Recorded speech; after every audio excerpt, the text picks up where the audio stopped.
Welcome to From Nothing to Profit, a photographer's podcast with Matt and Kaya, where each week they talk to photographers about what is working in their business now so you can swipe those ideas and grow your business faster.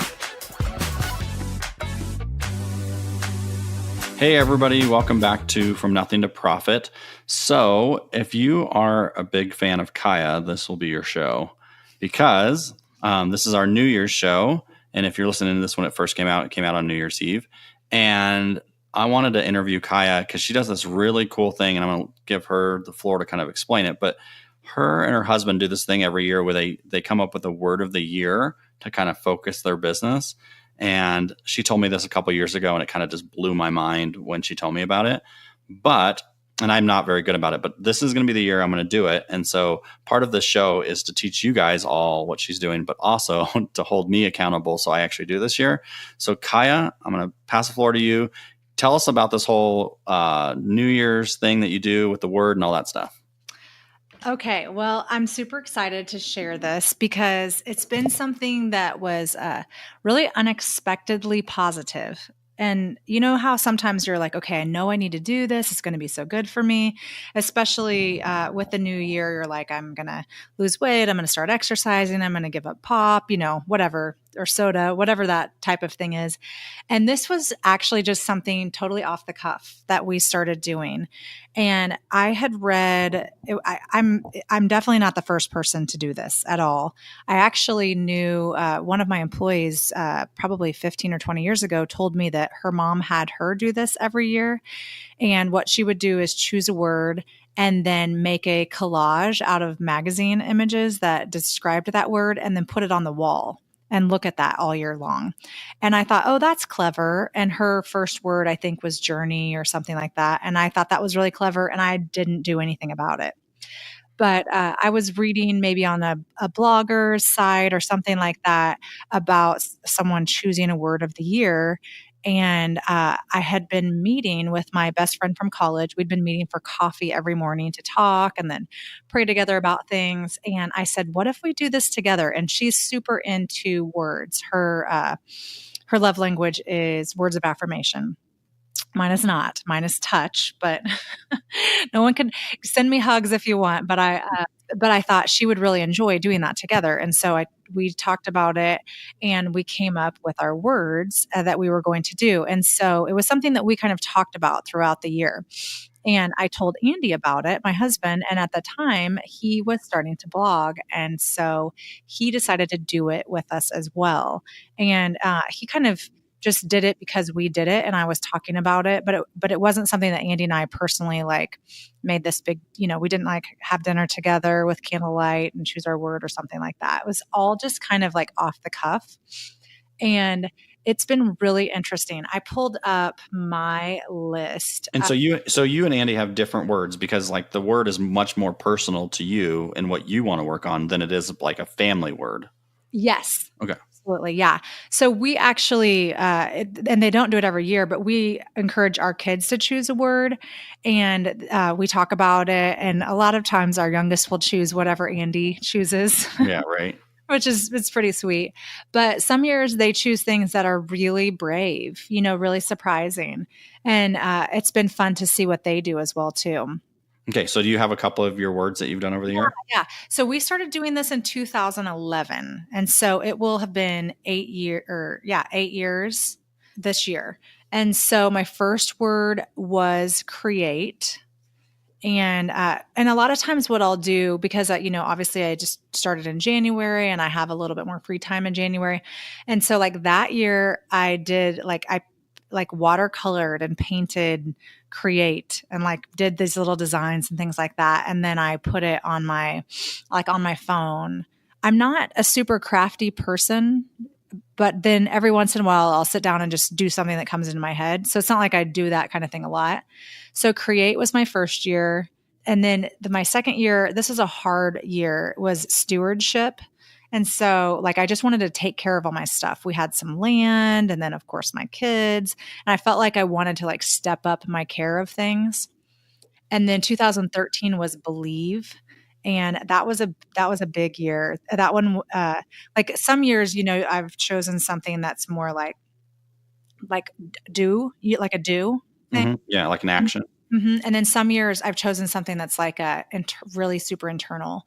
And so 2013, we had made a big, life change. We'd moved our home. I'd moved my business and started my own business. And so I was like believing like, okay, God, am I going to be able to do this? Like, I don't know. So I'm just trusting in you. And so that was a big year, a big And word. what was that? What was the word again? Believe. Okay. And I always make fun of like, it's funny because I do it, but I make fun of it too. But like people that have like plaques with words on Yes, the wall. I know. Yeah, because some of that stuff doesn't feel authentic. Yeah. It's like the Pinterest quotes and stuff Yeah. like that. And so I'm like, oh, ridiculous. But yeah, and especially a word like believe, I'm like, oh, this is so crazy. But well, it's interesting. I don't want to tell you, you go back to your lesson in a second, but just talking to you guys, like what your word is and you know what it means to you, and you can articulate that at any point. But it's not like you guys are wearing T-shirts around with it on the front of it. You know what I mean? Like, it's just been such an interesting conversation that when I've talked to you and Andy about it, because like you're like, yeah, it gets brought up like this is my word of the year or whatever. And you're like, wow, that's really awesome. Then we have a 10-minute conversation about where you're at with it or why you chose that word. And it's just like, it's very a thoughtful thing. It's not designed to be cheesy or anything like that. Yeah, absolutely. For sure. Yeah. And so my next year was healing and next word in 2014. And then in 2015, this is another do word, was mourning. And that was kind of when that trend was coming in where everyone's like, I get up really early and I do all these things before my day starts. And so I did that for months. And it's funny because now I'd get up really early almost every morning. And at that point I had been like, Andy would get up, get the kids going, and then I would get up later. Yeah. And so I think it's funny to look back on those words and go, oh my goodness, like that word, I thought I hadn't successfully achieved it because I only did it for like changed your life a little bit. Yeah. But sometimes the effect of it can be years later too. That's really interesting. Yeah. So then that same year, I actually decided to do a word for the studio. And so 2015, my word was morning. And for the studio, it was develop. And so my goal with that was like to develop the people that worked for me. And that's really smart. Yeah. So that was fun. And then 2016 was open for me. And I had been doing some life coaching. And the picture that I really got, I'm super visual. And so one of the big pictures from that experience was like being open to, just help, like being open to people being involved in my life, just kind of opening up, letting. And so the picture is like a girl standing in a field with my arms open wide, like that, like twirling in the field with your arms open, you know what I'm saying? Like kind of in a like receiving way. So that was 2016. And then for my business, it was integrity. And there were some things that I really wanted to like drill down and change in the business. So not that we were doing anything illegal. No. Yeah. But you wanted your focus to be there. I wanted to be really authentic in it. And then having integrity be your word versus like shopping, those are two different things. You know what I mean? Like, so. Hey, now I was honest with you. Right. In our money talk. And then 2017 was help. And so that was a hard. That was your personal word. That was my personal word. Yeah. And it was like receiving help. And actually, I think it was kind of, I didn't do one for the studio that year, which was actually just like just last year. But I realized at the end of the year that my staff had stepped up and there were so many things that I was not in charge of anymore that they took over. And so it was pretty incredible. Just like going, okay, I don't have to do every single thing. Other people can help me. And just learning to ask for help. I didn't really like that word. Some years I don't really want to do it, but once I have the idea, I'm like, oh, I have to do it. Like this is it. So 2018, we're getting to the end of 2018, and I had one for the studio and I had one for me personally. And I think the reason that I keep doing it is because it is just almost shocking to look back and go, oh my goodness, this was what my word of the year was. And look what happened. So this year, my 2018 word was words. And I thought it was going to be me like writing, like doing, and I have done a lot more writing this year and like maybe started, like actually getting down and making a blog happen or, a book or something like that. But what are we doing right now? Yeah, no, we use words every single week now. Yeah, this podcast is a perfect example of how words have become much more. It was about me sharing my words essentially, and so this podcast is a perfect example of the word of the year being played out. Yeah, that's so and cool. then this, my word was double, and I thought that was going to mean we were going to double our business. Okay. Which I thought, this is ridiculous. I should not choose this word. This is going to be crazy. But this week I'm supposed to meet with my landlord and possibly buy my studio building, and it will double the square footage of what we're in right now. Yeah, that's amazing. I know. It's really, really crazy. So, I know we just went through all the different words that I've done. And I think when I've talked to other people about doing it, they just get so nervous. They're like, oh my goodness, this is so hard. I have to really think about this. And I don't think you have to take yourself that seriously. I think anything you choose is going to make you think a little bit more about it all year long, and really just live a little bit more intentionally. Yeah, no, that's really good. So, I mean, because I do like how you said, like, I don't even like this word. You know what I mean? It's where some people would just work on a word for so long that like it, they just overthink it. And you like just picked a word and you're like, well, this is our word and I don't even like it. I wish it sounded smarter, but it's what it is, Yeah. You just go with it. And it's also so interesting, I think, learning about this from you, just how the word takes on its own meaning as the year goes on. Mm-hmm. Yeah, definitely. Yeah. You think it's going to be one thing in January, and then by the time the following January comes around, it meant a whole new thing. Yes. Absolutely. Yeah. And some years, like you said, are really deep and personal, and other years, it's not super, at the soul level, so. Yeah, it's more of like an actionable thing. I try to avoid the actionable ones because then they feel more like New Year's resolutions. Mm-hmm. But at the same time, I mean, it's kind of, that's what it is. So is it, something to kind of guide your year. So are there any questions or exercises or anything that you do to get how do you? Yeah, I have actually, it's funny. I pulled up when I spoke at an event, I have 1, 2, 3, 4, 5, 6 action points for choosing doing your word of the year. Okay? Yeah, I can share those for sure. So here you go. So first of all, choose a word. So don't overthink it. So here's a list of words: joy, freedom, risk, develop, grace, rest, hope, trust, transform, overflow, dream, grow, listen, attack, bold, restore, more, help. Those are all words I know people have used. That's cool. Yeah. So just choose a word. And for me, it's something that, because it's faith-based for me, I pray about it. Mm-hmm. I ask God to bring something to mind for me. So, okay. So literally choose a word. And I start thinking about it in the beginning of December and just start kind of coming up with ideas. So the second action after you've chosen a word is have faith. So whether it's a spiritual thing for you or not, have faith that your word is going to be important to you throughout the year. Okay. So don't. Yeah, because you got to trust it, because it may not even seem like it's relevant for months at a time. Yeah, absolutely. And sometimes I'll even be like, oh my goodness, what was my word again? Because sometimes like one year I did healing, but I was going to do health. And I kind of went back and forth. And then, by the end of the year, I was like, okay, it was healing. I wasn't exactly sure. And this year was going to be words, and then it was going to be right. And then I was like, okay, I think it's words. So yeah, and I like it. I like how it's a little bit more like higher level. Yeah. So that it can take on more meanings, but not so higher level that it doesn't mean anything. Yes. Okay, keep going.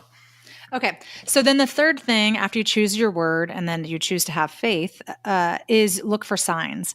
And so I think this is kind of fun because we will look for that word in different places, whether it's whether we like do it specifically. Like one year Andy and I were in a shop and they had Scrabble, like giant Scrabble sets, and you could choose your word. And so he chose his word in a Scrabble set and kept it in his office. That's cool. And then I'm looking at the office wall in here. And so one year our words were bold and open. And so I don't remember who bought them, but like they're like a foot tall, like plywood letters. And I do this sometimes. Andy comes home and he's like, oh, she's hammered a bunch of letters into the wall. Fantastic. Right. And then one year I painted a bunch of words, but especially my word on the kitchen wall. And so everyone would come over and they're like, oh, your words are all on the wall.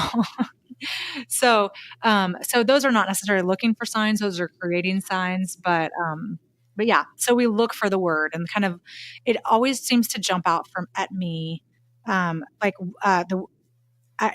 Almost always like a verse will jump out in my Bible reading immediately after I choose the word. And then I have a verse for the year to go with it as well. Cool. Yeah. So then take action. And so I guess I just gave a bunch of descriptions of taking action. And those are all kind of around our home. But like you said, Andy always makes t-shirts with his words.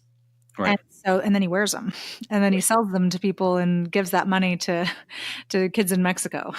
Right. So he takes some serious action, and he'll do that for like everyone that he works with. He makes a t-shirt every year. So last year, I think his word actually was believe, and he did like a bunch of those tunic t-shirts. Mm-hmm. Anyway. So take action. And then the next one is create. Okay. I didn't read them through beforehand. So, okay. Yeah. So creating, and I do a lot of different things with it, like I said. So taking action, I also tell people about it. And so like I will tell my best friend that I meet for coffee. We talk about it and we talk about each other's words. Andy and I talk about it. We talk about it with our kids. And then a lot of times I'll post about it at the first of the year too. Yeah. And where I learned about it is like when we're at sync or something together, you've told me about it and stuff like so. So it just gets brought up naturally. You know? And normally gets brought up because we're talking about something else and you say, that's funny because my word of the year is this. And that's how it gets brought up. It's not like you're like, hey, guess what, Matt? You normally find some meaning in something we're talking about and that gets brought up. Yeah, for sure. And then the last one is be disciplined. And so I think that's the hardest part, when you're doing anything that is, something that you start at the beginning of the year is just kind of returning to it and think about it. And I don't think you have to think about it every single day. It's not like that type of a goal, in my opinion. It's something that's just kind of organic and a part of what you're doing. And so I have my word at the top of my like prayer list in my phone. Mm-hmm. And so I have my word. And I'm really not this organized. It sounds like I am, but it's just kind of stuff that happens. But I have my word, and then I have like any of the like quotes or scriptures that I feel like really spoke to me about that word. Yeah, that's really cool. Well, the other thing is like, not to say that you're not an organized person, but I also know you've told me that before. And I think part of it is when you have a word for a year, like organization just like creeps in, because you have a year. It's not like you're putting all this in place on January 2nd. It's like over the year, you're like, oh, my word should be at the top of this, or my word should be here, or my word should be in my office, and it just happens over time. Yeah. Yeah. And so I'm going to say those again. So number 1, choose a word. Number 2, have faith that it's the right word. Number 3, look for signs, which I think is always fun. Number 4, take action and share it. Number 5, be creative and, putting it into your life. And then number 6, be disciplined. And I would actually add a 7th one, which is kind of like at the end of the year, celebrate what that word meant to you and look at how it which made changes and became helped your life be better. That's really cool. Yeah, that's amazing. So just real quick, what else do you have to add to it, if anything? Because I kind of want to keep this podcast short, because then people can listen to it a couple times. Yeah. Feel free to add whatever else you want. But I mean, this was a good one that people may want to listen to more than once. Well, I would say that we can put in the show notes like a link to a document where I put the steps. And in that we can also put like, Andy wrote a lot about his words of the year and how he integrated them. And so that could be some great resources as well. And so we can put the links to what he's written about word of the year in the show notes as well. Perfect. Yeah, because I know he's blogged about it a bunch and stuff like that. So, and then I would ask that people message us on Facebook or Instagram or emails with what their words of the year are, because I would really love to hear who has, made change or who's implemented this into their 2019. Yeah, and some people already know us, and so you just reach out to the normal channels. But if you guys don't know how to get a hold of us, probably the easiest way is to go to the website. It's just photopodcast.co, and then there's a contact page, and on that contact page, there's all the contact for Kai and I, our studios, and our personal contacts and stuff as well. So go there, pick your favorite way, whether it's Instagram, DM, or email, or whatever your favorite way is, and definitely send us what your word is. Because sometimes just saying it out loud is is all the accountability you need for a whole year, Yeah. And I think I have my business word of the year. I was just thinking about it last night. I think it's going to be launch. Cool. You're coming in important part of this, Matt. Yes. And then my personal word of the year, I don't know for sure. So I will, but I will share that on my social media when it comes time. Cool. So, and I'm sure you'll share yours too, right, Matt? Yeah, absolutely. Because Alice and I are definitely going to do it this year. So I have a trip coming up where I'm going to be traveling, and I'm going to spend a bunch of energy, while I'm driving, daydreaming about that, because I think it's very therapeutic and a good place for me to be. So yeah, awesome. Cool. Well, thanks so much for sharing. Like I said, I don't want to cut you short, but I kind of want to keep this one short just so people can, because there was so much information, they may want to listen to it more than once. So thanks so much. I mean, it only took me like 2 years of knowing that you and Andy do this for me to actually do it this year. But this year I will have a word. I will let everybody know. And then I'm sure everybody on the podcast will get sick of hearing about our word all year, because we'll be like, oh, and by the way, my word is this. But it'll definitely be a fun exercise to do. So let us know when you guys come up with yours. Kai, let us know when you finish yours, and we'll go from there. So awesome. Cool. Well, thanks everybody. We'll see you guys next week. Thank you for listening to From Nothing to Profit, a photographer's podcast with Matt and Kaya. Be sure to subscribe for more business strategy and ideas to help you create the profitable and successful business you've always wanted. See you on the next episode of From Nothing to Profit.